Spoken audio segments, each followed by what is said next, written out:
પ્રમાણિકતા વગરનો વેપાર એટલે નકામો કે એક હશે પણ અઘરું પડશે. એક વખત જો પ્રમાણિકતા છોડીને એ પછી ઠેઠ સુધી પીછો નહીં છોડે. એટલે સૌથી પહેલો વેપારમાં પહેલામાં આવેલો સિદ્ધાંત છે પ્રમાણિકતાનો.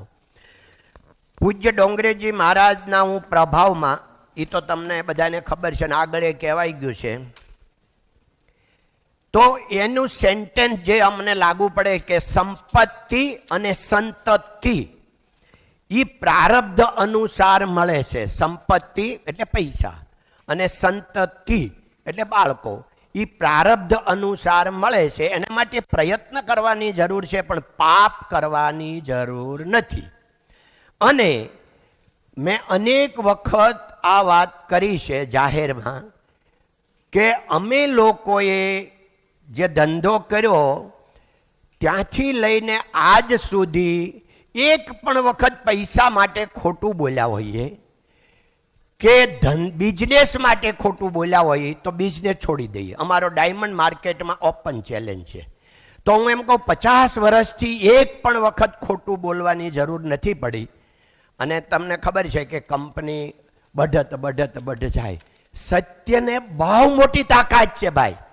કારણ કે આપણે સત્ય હોય, અઘરું હોય, ધીમી ગતિ હોય, પણ રિઝલ્ટ એનું સ્ટ્રોંગ હોય. જેમ આપણે આ બિલ્ડિંગ બનાવ્યું, અત્યારે આપણે બેઠા બહુ ટોપ છે બધું, પણ નીચે વજન તો પાયા ઉપર છે. મેઇન તો પાયો છે. પાયો ન હોય તો બધું કકડભૂસ થઈ જાય. એટલે એ જે પ્રમાણિકતા છે એ બિઝનેસનો પાયો છે. પાયો મજબૂત હોય એટલે પછી કાંઈ જોવાનું નથી.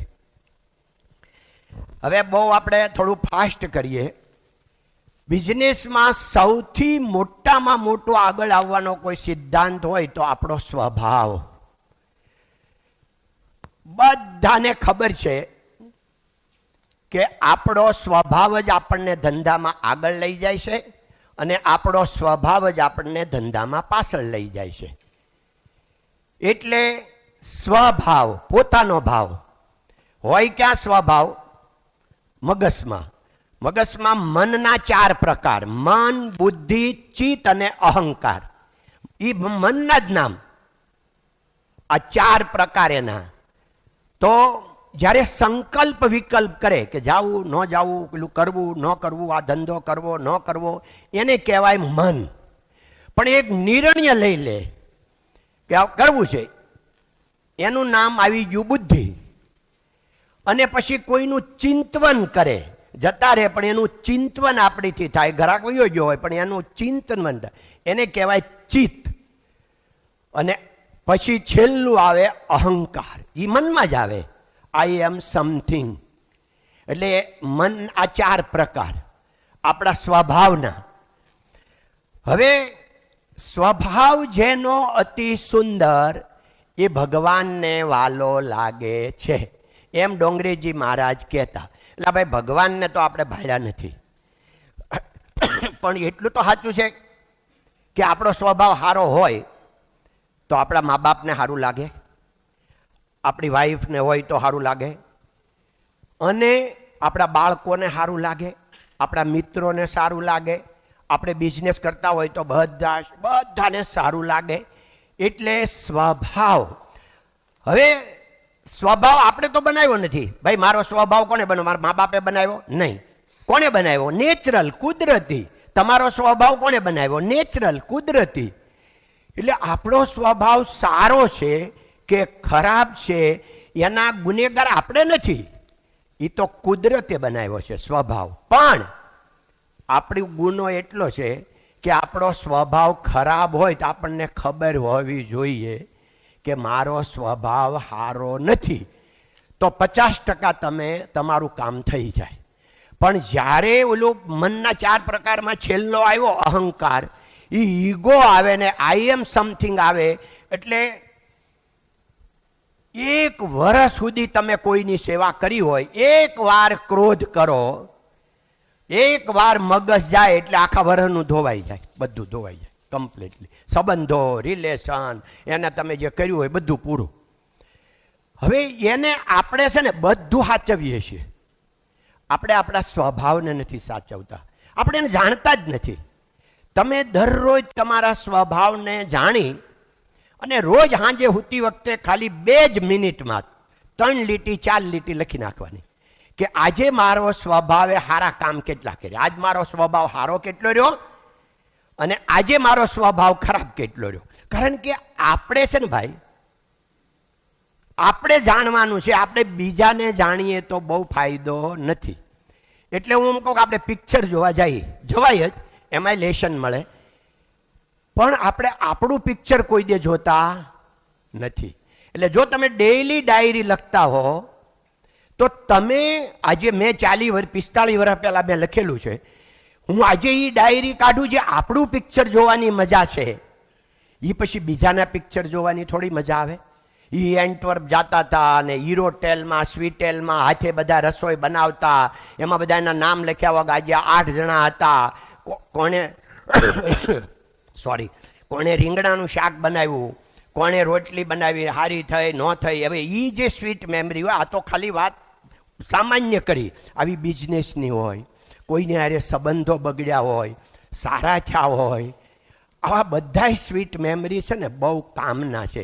એટલે આપણે આપણી કથા લખવાનું ચાલુ કરો, દુનિયા પારકી પંચાયતને બંધ કરી દો, આપણી દુનિયા લખવાનું જાણવાનું ચાલુ કરો, એટલે આપણી પ્રગતિને કોઈ રોકી શકે એમ જ નથી. આટલું જ કરવાનું છે કે આપણને મળવાનું છે.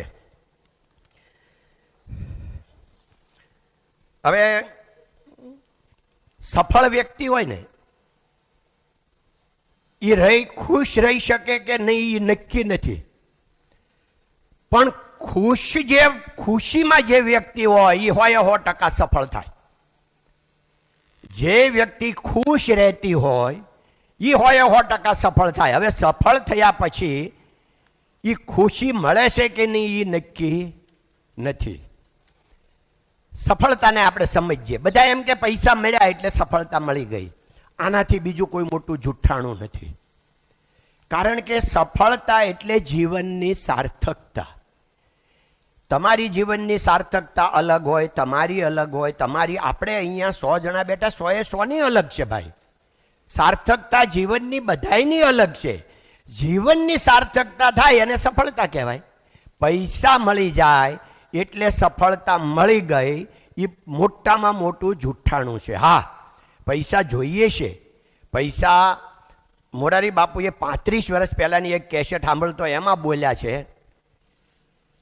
કે ભલે પૈસા હાથનો મેલ છે ને ગમે એમ લોકો વાતું કરે, પણ પૈસા આવતા હોય તો કોઈ છોડવાલ નથી. એટલે આપણે કાંઈ સંન્યાસી થવું, પૈસા છોડે, ધંધો કરવાનો, પૈસા કમાવાના, બહુ કમાવાના, પણ નોટ રોંગ ડુઈંગ, સાચા સત્યના માર્ગે. એટલે શું થાય કે એ સત્યની જે તાકાત છે ને એ આપણામાં એકલામાં નહીં આવે. તમે આખા બિઝનેસના, આખા ફેમિલીના એકદમ સ્તંભ બનવાના છો અથવા બન્યા છો. એટલે શ્રેષ્ઠ પુરુષ જેનું આચરણ કરે, બીજા લોકો એનું અનુસરણ કરે. એટલે તમે બધા શ્રેષ્ઠ છો. એટલે શ્રેષ્ઠ પુરુષ, ગીતામાં ભગવાને આ કીધું છે કે મારે કંઈ કરવાની જરૂર તો છે નહીં ભાઈ, પણ હું એટલે કર્મ કરું છું કે જો હું કર્મ ન કરું તો આ બધાએ કોઈ કર્મ નહીં કરે તો દુનિયા ચાલશે નહીં. એટલે હું કર્મ કરું છું, મારે કર્મ કરવાની જરૂર નથી.